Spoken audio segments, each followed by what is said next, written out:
Welcome to Shivasai academy. ఈరోజు మనం చెప్పుకున్నటువంటి పాఠ్యాంశానికి ముందు ఒక చిన్న రిక్వెస్ట్ అండి. మా వీడియోని అందరూ చూస్తున్నారు, ఆదరిస్తున్నారు, కానీ సబ్స్క్రైబ్ చేసుకోకుండా చాలామంది చూస్తున్నారు. 80% మెంబర్స్ సబ్స్క్రైబ్ చేసుకోకుండానే చూస్తున్నారు. మీరు కొద్దిగా మమ్మల్ని సబ్స్క్రైబ్ చేసుకుంటే మాకు కూడా హెల్ప్ఫుల్గా ఉంటుంది. కాబట్టి సబ్స్క్రైబ్ చేసుకోండి, మమ్మల్ని ఆదరించండి.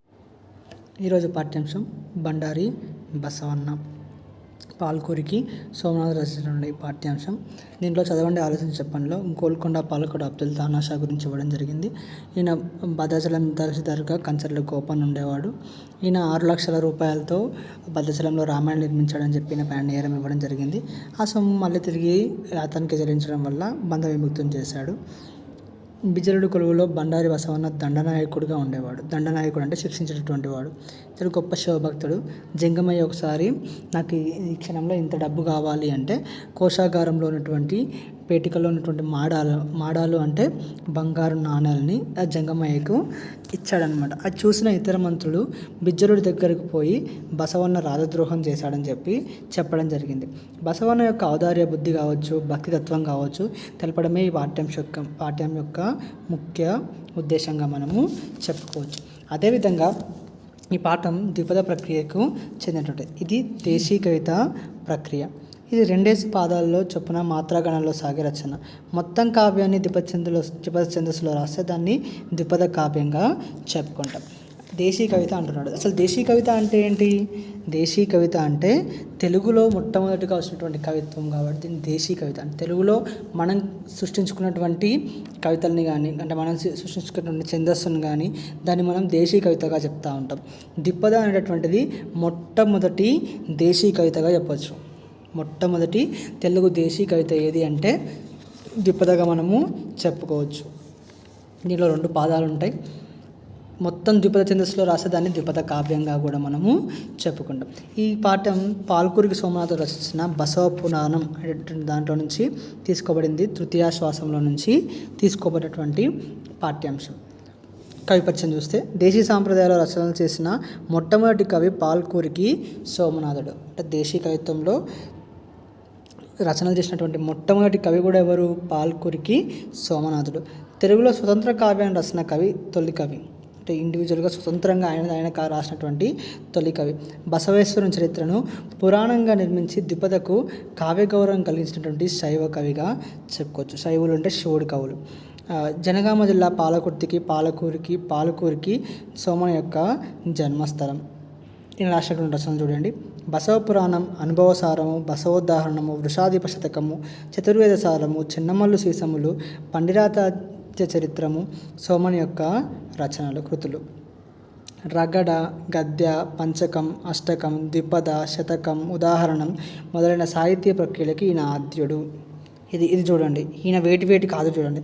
రగడ, గద్య, పంచకం, అష్టకం, ద్విపద, శతకం, ఉదాహరణం వీటన్నిటికీ కూడా ఈయన్నే మొట్టమొదటి వ్యక్తి.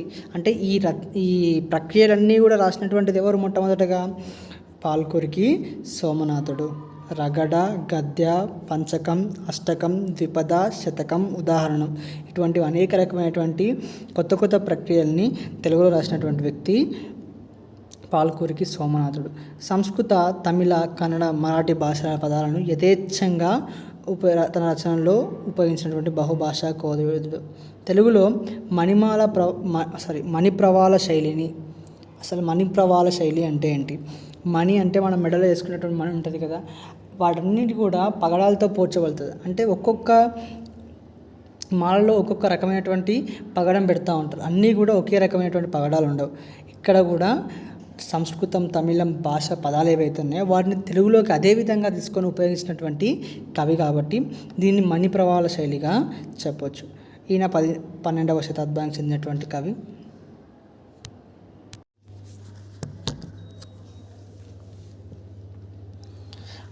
ఇక్కడ చూసుకుంటే సదుద్దేశం అంటే మంచి ఉద్దేశం అని అర్థం. సచ్చీలుడు అంటే మంచివాడు. సత్ ప్లస్ చీలుడుగా చెప్తూ ఉంటాం. పాఠ్యాంశంలో కొంత ఎక్కువ మీనింగ్స్ ఉంటాయి, వాటిని శ్రద్ధగా వినండి. దండనాయకుడు అంటే శిక్షించేటటువంటి వాడు అండ్ సైన్యం తనతో కలిగినటువంటి వాడు అని అర్థం అనమాట. మాయ అర్థం అంటే ఇక్కడ డబ్బు. తలంపున అంటే తలుచుకోవడం, ఆలోచించడం. బా బండారం బండారం అంటే ధనాగారం, కోశాగారం అని అర్థం. పాడు చేసితివి, ఇక్కడ గసడదవాదేశ్ సంధి వస్తుంది. పాడు చేసితివి అన్నటువంటి సంధి విడిపోతుంది, గసడదవాదేశ్ సంధి వస్తుంది ఇక్కడ. పరధనం ఇతరుల యొక్క ధనం. అపహరింపనని అంటే దొంగతనం చేయనని. భాష అంటే భాష, ప్రకృతి వికృతిలో యాక్చువల్గా ఇక్కడ భాష అంటే మాట అని అర్థం అన్నమాట. వెరుతుము అంటే భయపడుతున్నాము. ప్రహసితాస్యుడగుచు అంటే మందహాసం, చిన్నగా నవ్వుతాం కదా, దాన్ని ఈ విధంగా చెప్తూ ఉంటాం. జననాథుడు జనాలకి నాథుడు రాజు. సురతరువు, సుర అంటే దేవ, తరువు అంటే చెట్టు. హరుభక్తి హరుడు శివుడు. కనకాచలం కనక అంటే బంగారం, అచలం అంటే కొండ అంటే బంగారు కొండ. గామారి గామారి అంటే శివుడు అని అర్థం. అంటే మన్మధుడిని నశింపజేసినటువంటి వాడు లేదా మన్మధుడిని దహించి వేసినటువంటి వాడు కాబట్టి కామారిగా మనం ఇక్కడ చెప్తున్నాం. సోమార్ధధరుడు అంటే మనకి పైన చంద్రుడు ఉంటాడు కదా, అర్ధచంద్రుడిని ధరించడం ఏదైతే ఉందో ఆ దాన్ని సోమార్ధధరుడుగా చెప్తాం. చంద్రుడిని ధరించినటువంటి వాడు ఎవరు? శివుడు. సురధేనువు అంటే కామధేనువు అని అర్థం, దేవతల యొక్క ధేనువు. తర్వాత భగతుడు అంటే భక్తుడు అని అర్థం. మృగపతి అంటే మృగాలకి పతి, సింహం. పుల్లు అంటే గడ్డి అని అర్థం అన్నమాట. క్షీరాబ్ది, అబ్ది అంటే సముద్రం, క్షీరము అంటే పాలు అని అర్థం. పడియల అంటే మడుగులో ఉన్నటువంటి నీరు. బూరుగు, బూరుగు చెట్లు అంటే మామూలుగా మనం ఏమంటాం, దాంట్లో ఎటువంటి రసం ఉన్నటువంటి చెట్లు అనమాట. జూతఫలము, జూతఫలం అంటే మామిడి చెట్టు. జూతఫలం అంటే ఏంటి? మామిడి చెట్టు. రాకమాల జ్యోత్స్న అంటే పున్నమి అని అర్థం. చకోర పక్షి. విరదమ్మి అంటే తామర పువ్వు. తేటి అంటే తేనెటీగ ఇక్కడ. బొబ్బిలి అంటే ముమ్మెత్త పువ్వు అని అర్థం. దిగ్గజేంద్రము, గజేంద్రము అంటే ఏనుగు అని అర్థం. ఎరుపంది, పంది. సరకే ఎర్దంబు, అర్థం అంటే డబ్బు. పుడమిష, పుడమికి ఈశుడు, రాజు. నొడయల, నొడయల అంటే ఇక్కడ స్వామి అంటే ఈశ్వరుడు యొక్క ధనం అని అర్థం. ఇక్కడ స్వామి అన్న మీనింగ్లో వస్తుంది. నొడయలకి ఇచ్చితి, నొడయలది అంటే స్వామి ధనము స్వామికే ఇచ్చాను అని చెప్పి చెప్తున్నాడు అనమాట. ముడుపు అంటే సొమ్ము, లెక్క చూడడం అని అర్థం. తర్వాత మాడాలు, మాడాలు అంటే బంగారు నాణాలు.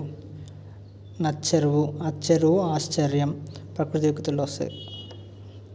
కగ్గలంబున అంటే ఎక్కువగా, ఉన్నదానికంటే ఎక్కువగా ఉండడము అని చెప్పేసి అర్థం ఇక్కడ.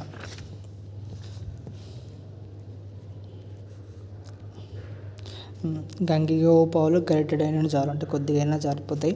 కలివిడైనమో కరము పాలు, కరము అంటే గాడిద ఇక్కడ. పట్టడైన అంటే పిడికెడైనప్పటికీ కూడా మంచి కోడు, భక్తి కలిగినటువంటి కోలు సరిపోతుంది మనకి అని చెప్పి చెప్పుకోవచ్చు.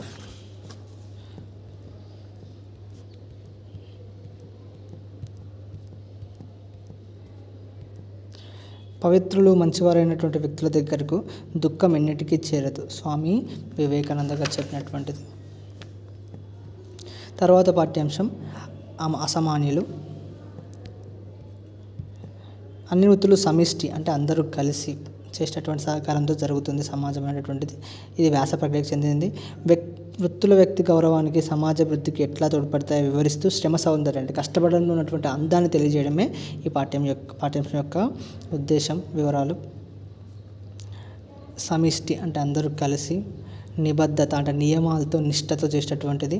వసుదైక కుటుంబం అంటే ప్రపంచమంతా కూడా ఒక కుటుంబంగా ఉండటం. ప్రతిభ అంటే ప్రజ్ఞ, నైపుణ్యంగా మనము చెప్పుకుంటూ ఉంటాం. అన్నవయములైన వన్యజీవములు కోడు లేక జీవకోటి లేదు, కోడు తినేడి కాడ కులభేదమేలకో కాళికాంబ హంస కాళికాంబ. ఈ పద్యం కూడా ఒకసారి టెట్లోనూ డిఎస్సీలోనూ అడిగాడండి, మరోసారి చదువుతానండి. అన్నవయములైన వన్యజీవములు కోడు లేక జీవకోటి లేదు, కోడు తినేడి కాడ కులభేదమేలకో కాళికాంబ హంస కాళికాంబ. దీన్ని పోతులూరి వీరబ్రహ్మేంద్ర స్వామి వారు రచించడం అనేది కాళికాంబ హంస కాళికాంబ అనేటువంటి శతకాన్ని పోతులూరి వీరబ్రహ్మేంద్ర స్వామి గారు రాయడం జరిగింది. ఇది గుర్తుపెట్టుకోండి. ఎవరు రాశారని అడిగే ఛాన్స్ ఉంది. రేయింబవలు అంటే రాత్రి పగలు ద్వంద్వ సమాసం వస్తుంది. వనమూలికలతో చేసే వైద్యమే ఆయుర్వేదం. సొల అంటే కేజీకి సమానంగా సొల ఉంటుంది. బంకమట్టి కుండలు చేసేటువంటి బంకమట్టి ఊరికే తయారవ్వదు. మట్టి, బూడిద, రంప పొట్టు, సన్న ఇసుకను కలిపి దీన్ని తయారు చేస్తారు. ఏమేమి కలుపుతారు అనేటువంటిది కూడా అప్పుడప్పుడు అడిగే ఛాన్స్ ఉంది. బంకమట్టిలో మట్టి, బూడిద లేదా రంప పొట్టు, సన్న ఇసుకను కలిపి దీన్ని తయారు చేస్తారు. వీటిని బాగా కాళ్ళతో తొక్కి చెమటోటి తయారు చేసి చక్రం వంటి సార మీద రౌండ్గా ఉంటుంది కదా, దాని మీద పెట్టి వీళ్ళు కుండలు తయారు చేస్తారు. తర్వాత కుమ్మరావంలో పెడతారు. కుమ్మరావం అంటే అన్ని కుండలు ఒక దగ్గర పెట్టి మధ్యలో గడ్డి చుర్చి అది మొత్తం దాన్ని కవర్ చేసి బురద మట్టితో దాన్ని మొత్తం కవర్ చేసి మంట పెడతారనమాట. అట్లా మంట పెట్టడం వల్ల అవి గట్టిగా తయారవుతాయి. ఆపాదమస్తకం అంటే పాదం నుండి తల వరకు, అంటే కింది నుంచి పై వరకు అని అర్థం అన్నమాట. బంగారం పనిచేసే వాళ్ళని స్వర్ణకారులను కూడా మనము చెప్పుకుంటూ ఉంటాం. ఇనుముతో నిత్యం సహవాసం చేసేటువంటి వాళ్ళు కమ్మరులు. మీరు నాగటి కర్రు కావచ్చు, అదేవిధంగా పార, గొడ్డలి, గడ్డపార, కొడవలి, సుత్తి ఇవన్నీ కూడా వీళ్ళు కమ్మరు వాళ్ళు చేసేటటువంటి పనులు అవన్నీ. వీటితో పాటు బండి చక్రపు గిర్ర రౌండ్గా ఉంటుంది కదా, దాన్ని కూడా వీళ్ళే తయారు చేస్తారు. తర్వాత వడ్రంగులు గంటుక, గొర్రు ఇట్లాంటి పనిముట్లు చేస్తారు. ఏ కలప కావాలో చూసుకుంటూ ఉంటారు. ఒక కొయ్యని సరైన రూపంలోకి తీసుకురావడానికి చెట్టు కొట్టాలి, కొయ్యాలి, చెక్కాలి, దూగడ పట్టాలి, తొలిదంత్రం కొట్టాలి. ఈ ఆర్డర్ ఒకసారి అడిగాడండి ఎగ్జామ్లో. ఏ విధంగా ఒక కొయ్యను కొయ్యాలంటే ఏ విధంగా ఏ ఆర్డర్లో రావాలని అడిగాడు. చెట్టు కొట్టాలి, కొయ్యాలి, చెక్కాలి, దువ్వోడ అంటే దాన్ని దూస్తారనమాట. ఇలా మొత్తం ఏవి కూడా కుచ్చుకోకుండా తొలి రంధ్రం కొట్టాలి, అప్పుడు అందులో బిగించాలి. ఇది అడిగాడు ఒకసారి. అదేవిధంగా వీళ్ళని దారుశిల్పులు, వడ్రంగులని దారుశిల్పులని కూడా చెప్పుకుంటూ ఉంటాం. ఇక్కడ ముప్పు ఘటించి వీని కులమున్ కబలించి దేహమున్ పిప్పి ఎనొచ్చు నీ భరతవీరుని పాదము కందకుండగా చెప్పులు గుట్టి జీవనము సేయును గాని నిరాకరింపలేదెప్పుడు అప్పు వడ్డది సుమి భారతావని వీని సేవకున్. ఈ పద్యాన్ని రాసినటువంటిది గుర్రం జాషువా గారు. డప్పు వాద్యాలు దళితులు తయారు చేస్తారు. అలాగే బావిలో నీటిని పైకి తోడే మూటకి ఉండే బొక్కనెలు ఏవైతే ఉన్నాయో వాటి తొండాలను కూడా చర్మంతో వీళ్ళు తయారు చేస్తారు.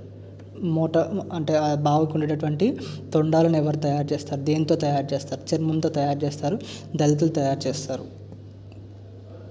క్షురకులు, క్షురం అంటే కత్తి. ఇట్లా అడుగుతాడు ఒకసారి, క్షురం అంటే ఏంటి? కత్తి. తల వెంట్రుకలను కత్తిరించేవాడు కాబట్టి క్షురకుడు అని చెప్పుకుంటాం. క్షురకులు తరతరాలుగా తెలిసిన మరొక వైద్యం దేశీయ వైద్యం. దేశీయ వైద్యం తెలిసినటువంటి వాళ్ళు ఎవరు? క్షురకులు, ఆయుర్వేదం వాళ్ళు, ఇట్లా అన్నీ అడుగుతూ ఉంటారు. దేశీయమైన వైద్యం తెలిసినటువంటి వాళ్ళు క్షురకులు. చెట్ల వేలతో, ఆకులతో, చేపలతో చేసే మందులను గురించి కూడా వీళ్ళకి అవగాహన అనేటటువంటిది ఉంటుంది. అదేవిధంగా నెత్తికి సంబంధించినటువంటి, జుట్టుకు సంబంధించినటువంటివి, పేను కొరకడం కానీ, శరీరానికి ఘాట్లు పడడం కానీ, ఇటువంటి వాటికి వీళ్ళ దగ్గర చిట్కాలు కూడా మనకు తెలుస్తూ ఉంటాయి. స్త్రీల ప్రసవ సమయంలో, పురుడు పోయడంలో, తల్లి బిడ్డల సంరక్షణలో మంత్రసానులుగా మంగళ స్త్రీల పాత్ర ఎంతో ప్రాధాన్యంగా ఉంటుంది. ఒకప్పుడు మంగళ స్త్రీలే ఇవన్నీ కూడా మనకు చేసేటటువంటి వాళ్ళు అనమాట. నేత పనివారు, వీళ్ళని పద్మశాలీస్ అని కూడా చెప్తూ ఉంటాం. వీళ్ళు ఒకప్పుడు అగ్గిపెట్టెలో పట్టేంత చీరను కూడా నేసినారు. ఇది ఎక్కడో కాదు, మన సిరిసిల్ల జిల్లాలోనే. గొర్రెల బొచ్చు కత్తిరించి కూడా దాంతో కంబలి, గొంగడిని తయారు చేస్తారు. బ్లాక్ కలర్లో ఉంటుంది కదా అది. రేయింబగళ్ళు, రాత్రి పగళ్ళు. జై జవాన్ జై కిసాన్ అన్న నినాదాన్ని ఇచ్చినటువంటి వ్యక్తి ప్రధానమంత్రి లాల్ బహదూర్ శాస్త్రి గారు. ఇది గుర్తుపెట్టుకోండి. జై జవాన్ జై కిసాన్ అనేటువంటి నినాదం ఇచ్చినటువంటి రాజకీయవేత్త ఎవరు? ప్రధానమంత్రి లాల్ బహదూర్ శాస్త్రి గారు. సస్యములు అంటే పచ్చని పంటలు. ఎవరికి వారే యమునా తీరే జాతీయం అండి. అంటే ఎవరికి నచ్చినట్లు వాళ్ళు చేయడం. స్వయం సమృద్ధంగా అంటే సెల్ఫ్గా వాళ్ళది వాళ్ళు బతకడం అని అర్థం ఇక్కడ. అదేవిధంగా లక్కతో తయారయ్యే గాజులకు హైదరాబాద్ ప్రసిద్ధి. లక్కతో తయారయ్యేటువంటి గాజులకి హైదరాబాద్ ప్రసిద్ధి. అద్దం ముక్కలు కావచ్చు, పూసలు కావచ్చు, విలువైన రంగురాలతో మనకు అనేకమైనటువంటి మనం చూస్తూ ఉంటాం. నిర్మల్ వర్ణ చిత్రాలు. నిర్మల్ దేనికి ఫేమస్? వర్ణ చిత్రాలకి ఫేమస్. గృహోపకరణాలైన కొయ్య సామాగ్రి కావచ్చు, తేలికపాటి చెక్క బొమ్మలు, నిర్మల్ బొమ్మలు అంటాం, నిర్మల్ చెక్క బొమ్మలు అని చెప్తూ ఉంటాం. అంటే చెక్క బొమ్మలకి నిర్మల్ ఫేమస్. వెండి నగిషి కళను ఫెలిగ్రీ అంటారు. ఇది అడిగాడండి మొన్న. ఫెలిగ్రీ అనేటటువంటిది దాంట్లో ఏ రకమైనటువంటి ఆర్నమెంట్ యూజ్ చేస్తాం అంటే లైక్ వెండియా, గోల్డా, లేకపోతే రాగియా, ఇటువంటి చెప్పేవాడు అనమాట, అడిగారనమాట. దాంట్లో వెండి అనేటువంటి దాన్ని ఉపయోగిస్తాం. కరీంనగర్లో ఈ కళకు పెట్టింది పేరు. సన్నని దారాలతో ఆకర్షణీయమైన వస్తువులు దీంతో చేస్తూ ఉంటారు. గిన్నెలు కావచ్చు, పళ్ళలు కావచ్చు, వీటితో చేస్తూ ఉంటారు. జనగాం జిల్లాలోని పెంబర్తి గ్రామంలో లోహపు పనివారు ప్రసిద్ధి. అంటే లోహాలతో చేసినటువంటి అపురూపమైన జ్ఞాపికలు కావచ్చు, లేకపోతే గెలిస్తే ఇస్తారు కదా ప్రైజెస్, అవి కావచ్చు, పూల కుండీలు కావచ్చు, విగ్రహాలు కావచ్చు, లోహపు రేకులతో వివిధ ఆకారాలను తయారు చేయడం కావచ్చు, ఇవన్నీ కూడా మనకి జనగాం జిల్లాలోని పెంబర్తి గ్రామంలో తయారవుతాయి.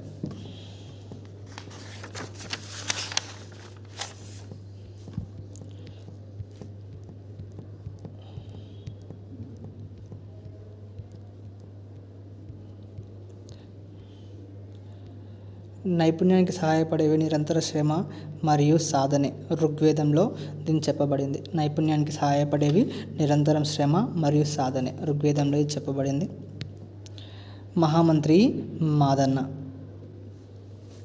ఈయన గోల్కొండ రాజ్యంలో కుతుబ్ షాహీలు వంశస్థులు పాలిస్తున్నప్పుడు ఈయన మంత్రిగా ఉన్నటువంటి వాడు. దాంట్లో అబుల్ హసన్ తానాషా దీనికి ఈయన కాలంలో ఎక్కువగా గోల్కొండలో అక్కన్న మాదన్న అనేది ఉండేవాడు అనమాట. మాదన్న ప్రధానమంత్రిగా ఉండేటువంటి వాడు. అదేవిధంగా 1986 మార్చి 14న ఆయన ఇంటికి వెళ్తున్నప్పుడు ఆయనని జషీద్ హబ్షీ అనే నౌకర్ నాయకత్వంలో కొందరు దుండగులు, కొందరు తెలియని వ్యక్తులు ఎవరైతే ఉన్నారో వాళ్ళు వచ్చి ఆయనని చంపేయడం అనేటువంటి జరిగింది. ఇదంతా కథని కొమరగిరి వెంకట భూపాలరావు గారు రాసిన మాదన్న మహామంత్రి అనే పుస్తకం ఆధారంగా ఈ చదవండి, ఆలోచించి చెప్పండి అనేటువంటిది ఏదైతే ఉందో దాన్ని తీసుకోవడం అనేటువంటిది జరిగింది. ఇటువంటివి కూడా మనం గుర్తుపెట్టుకోవాలి. కొమరగిరి వెంకట భూపాలరావు గారి పుస్తకం మాదన్న మహామంత్రి. ఇట్లా కూడా అడుగుతాడు, మాదన్న మహామంత్రి పుస్తకం ఎవరు రాశారు? కొమరగిరి వెంకట భూపాలరావు గారు. ఛానల్ని సబ్స్క్రైబ్ చేసుకోండి. Thank you.